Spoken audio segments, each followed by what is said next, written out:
We're gonna watch this instead. So, how's everybody doing? Are we doing good? Who's she? Is she New Spring? I can sit. This is so awesome, y'all. Like, wow. I haven't got to go to college yet, so I feel like I'm kind of a part of a college right now. So this is super, super cool. But anyways, yeah, I'm here, and I'm a lot of y'all's age. I'm 19, about to be 20. Woo. And yeah, Jesus got a hold of my heart, and whenever he grabs your heart, as you know, a passion lights up, and you just want to share that with the world. And so that's what I'm here to do. And, you know, to start this off, it's something my family does. It's kind of funny. You know, we have a group text, and it's called Swag Fam. Pretty cool, pretty cool. Any other Swag Fams in the house? No? All right, then we're weird. We're just as weird as we are on TV, and maybe a little weirder. And so we have this group text called Swag Fam, and it's funny how in a group text, it's like everybody's personality in real life, but like extra. It's like you kind of know what to expect from everybody. So like, for instance, if I'm having a bad day and I send it to the Swag Fam and I'm like, what's up, Swag Fam? Like, I'm just having a really hard day and like this happened and this happened. I kind of know that like for my sisters, they're going to be like, OMG, Sadie, call me. And for my mom, she's going to be like, oh, babe, I'm so sorry. And for my brothers, probably going to get nothing, honestly. I mean, you know how it is. And then from my dad, it literally never fails. If I'm like going through something, it doesn't matter if I'm being so serious, he'll send the text, well, at least you're not that guy. And he'll send like a picture that's like so stupid. And I'm like, are you kidding me? Like, I'm hurting here. Do you not see my pain? And it's funny, so one day we were all sitting around the house, and we're just like chilling, and we're all trying to come up with the funniest situation of, at least you're not that guy. Such as, I think I have some pictures to describe a little bit what I'm talking about. I think we have some pictures. You know what? If it doesn't work, it's okay, because y'all get the idea.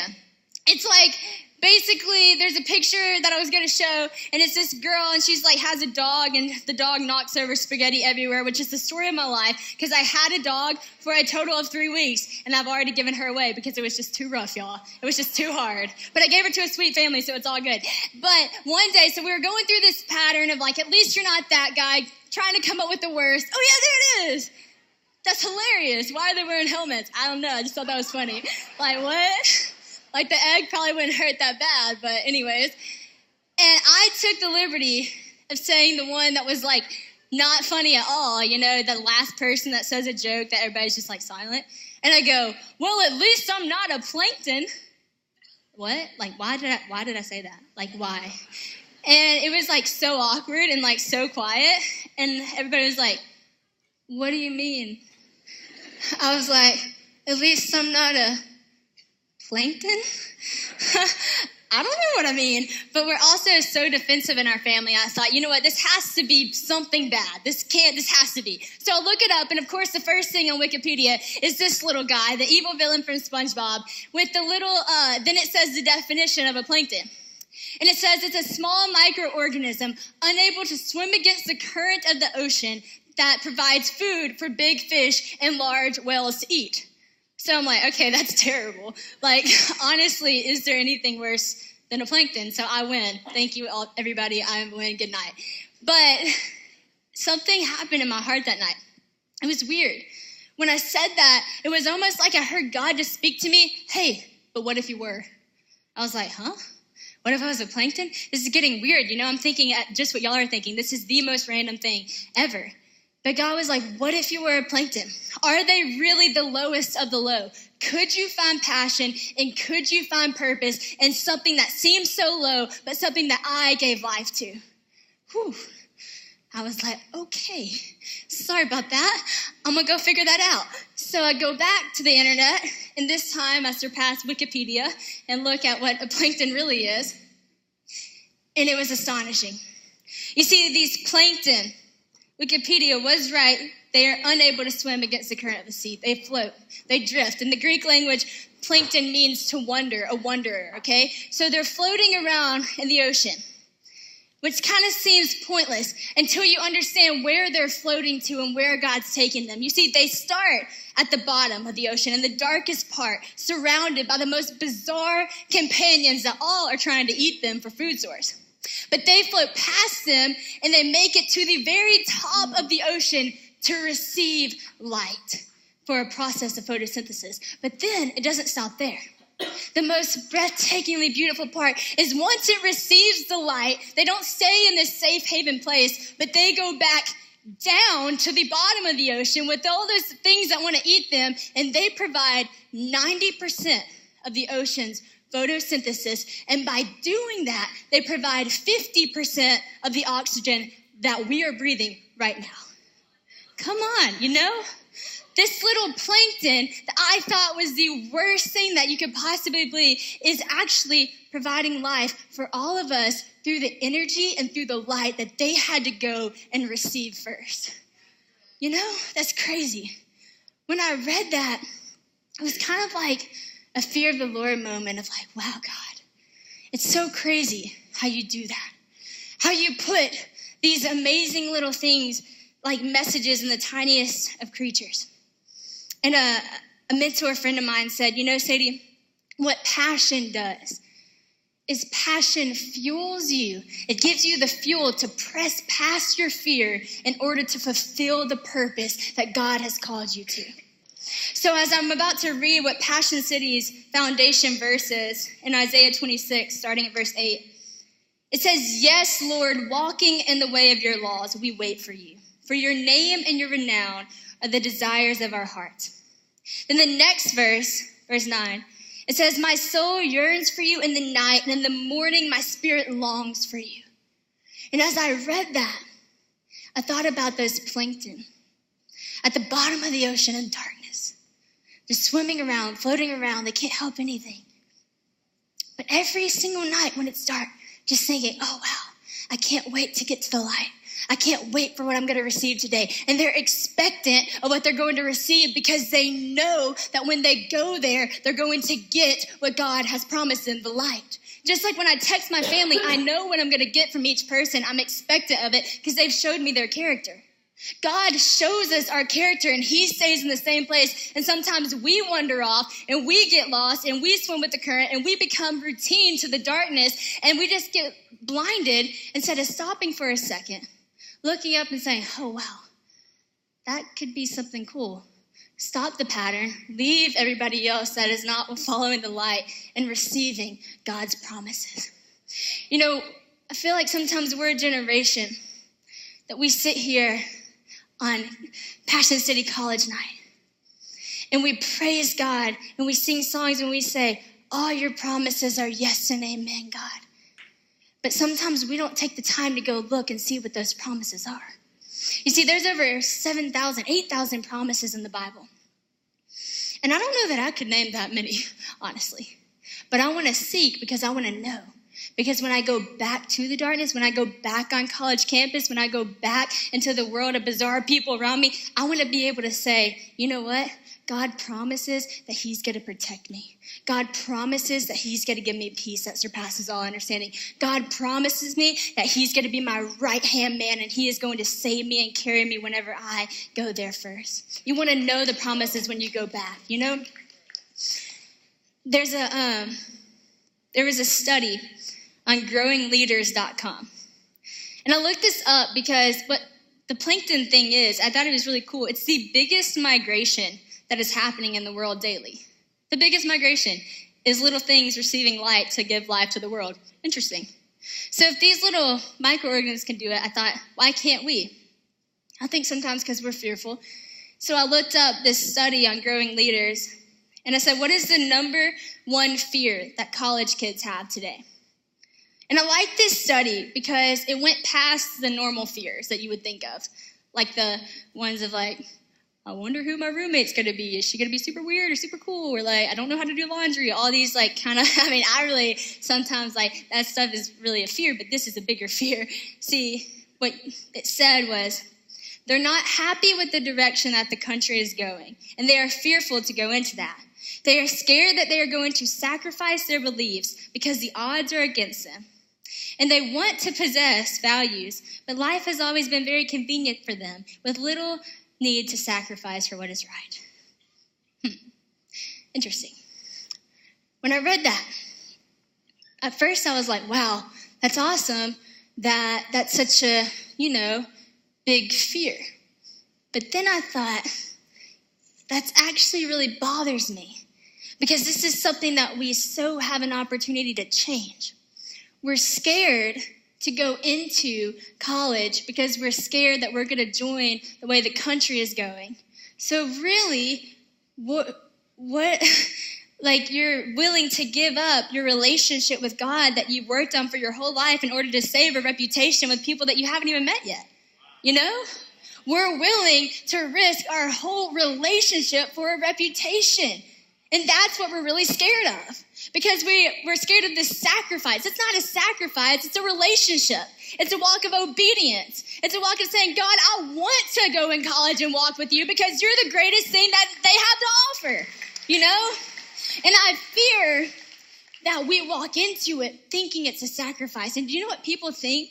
Other college kids, when they look at us and they see us feeling as though this is a sacrifice and a burden on us, they're like, well, why would I want to be with them? But when we walk into there and we're celebrating and we're like, yes, all your promises are yes and amen. They're like, wait, what's that? Yes, all your promises. And then it becomes the biggest migration ever because it's exciting. There's a parable in Matthew. It's about the 10 bridesmaids or the 10 virgins. And when I was reading this, honestly, I didn't really understand it the first time I read it. So I read it again. Didn't understand it. Read it again. I didn't understand it again. So I was like, okay, I'm going to have to ask somebody. And I asked a mentor. She said, well, Sadie, you wouldn't understand the significance of this unless you read up on ancient Jewish culture of engagement processes back then, because that's the coolest part about it. So I'm like, do tell. Check this out. So in ancient Jewish history, the engagement process was a lot different than it is today. Because what would happen is the bride and the bridegroom, when they got engaged, they didn't set a date for their wedding. So they didn't know when it was going to be. But y'all may be thinking, what? That is crazy. Because you have to prepare. Well, they did prepare. But they weren't going to get married until they were fully prepared. You see, what happened was the bride went her own separate way, and she prepared in a way of she bathed every day. She put her perfume on every day. She had to get completely ready every single day as if that was the day of her wedding, because she didn't know when the bridegroom was going to return. So the bridegroom, what he would do is he would go off and he would prepare the home for the family, for his future wife and for his future family, and he would get ready in that way. Well, what the bridesmaids would do is every day they would have to go get the oil to light the lamps, because they were in charge of when the bridegroom would return, they would light the way to the celebration and get the whole town excited. And they would say, the bridegroom is here, it's time, we're going to celebrate. So it was like an exciting time, and they had to be prepared to lead the way to a celebration. So in this parable, it picks up.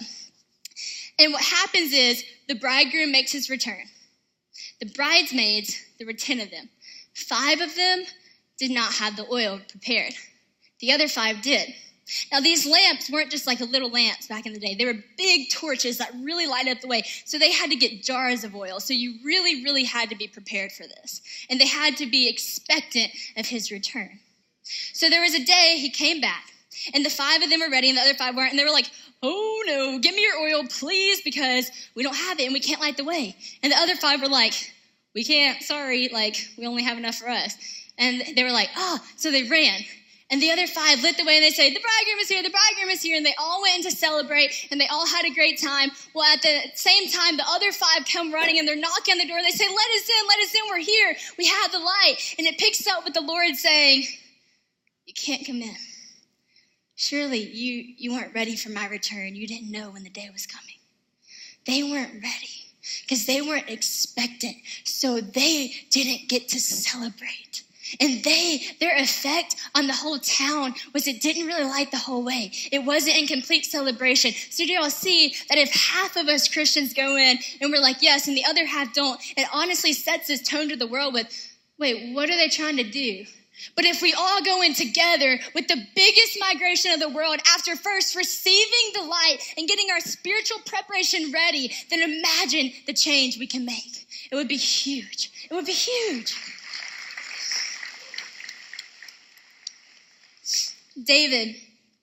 Louis Giglio talks about David all the time, so I'm not even going to try to touch it because he is awesome. But I am going to read y'all this verse because I think that this is really cool. This is a cry out from David to God. It's in 2 Samuel chapter 22, starting at verse 17. And it says, he reached down from on high, and he took hold of me. He drew me out of deep waters. He rescued me from my powerful enemies, from my foes, from those who were too strong for me. They comforted me in the day of my disaster, but the Lord was my support. He brought me into a spacious place. He rescued me because he delighted in me. Wow. You know, David, what I love about this is David wasn't crying out to God from just a place of save me. He was crying out to God from a place of deliverance, of a relationship that he had already obtained with God way before this moment. You see, before David was saved in this moment, before he was saved from Saul, before he was saved... Taking a break. Okay, still recording. That makes it okay.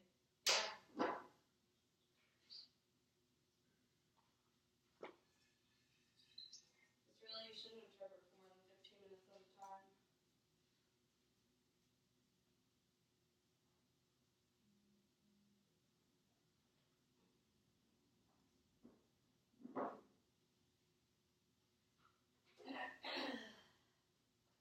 I broke the handle on the sink.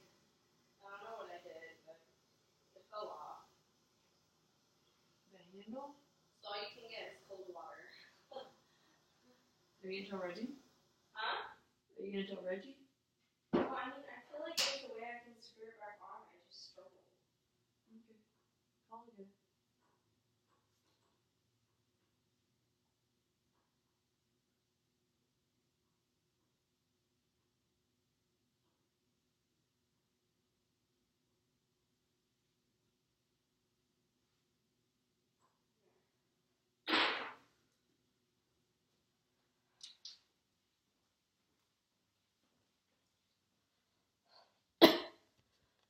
Couple more minutes.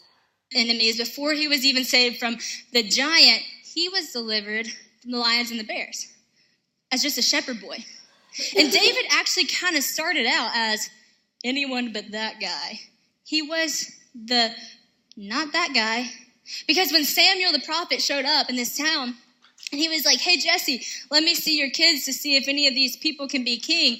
As y'all know, Jesse went through the list, but he didn't say David. No way, not David. Jesse said, the prophet Samuel said, so there's no one else? No one else. He said, no, not David. Oh, yes, there is one more, sorry. But he's a shepherd boy. He couldn't do that. Not knowing that David was out there maintaining and preparing and really in this place of prospering a relationship with God that was going to last him throughout all these other things that God was able to deliver him from, because David knew the character of God when he cried out. You see, when you read this in 2 Samuel, he calls God all these names, and they're so intentional. The Lord is my rock, my fortress, my deliverer. My God is my rock, in whom I take refuge. He is my shield and the horn of my salvation. He is my stronghold, my refuge, and my savior from the violent people who save me. He will reach down and grab me from deep waters. He drew me out because my God takes delight in me, and I've seen it for all these years. So he believed because he was coming from a place that he had seen. So guys, if we want to walk in to a college campus and we want to deliver his promises and we want to light it up, then we have to go and we have to receive and we have to get our spiritual preparation ready and rooted. You know, Emily over here, she gave me a book. It's called Anonymous. It was so good. And it was about the hidden years, the times where Jesus was in the desert, the times where Jesus stepped back and took a moment to just pray with God, his Father. And it was really cool because there was this part in the book where it said, in Jesus' hidden years, whenever he was out and whenever he was in places that were painfully people were painfully watching him, like so many people. He was so popular. He was able to maintain a spirit of hiddenness that he had obtained from that one-on-one relationship he had with God. And I'm going to tell y'all something y'all may not want to hear. That moment of reaching out for light, She's only 19. It's crazy.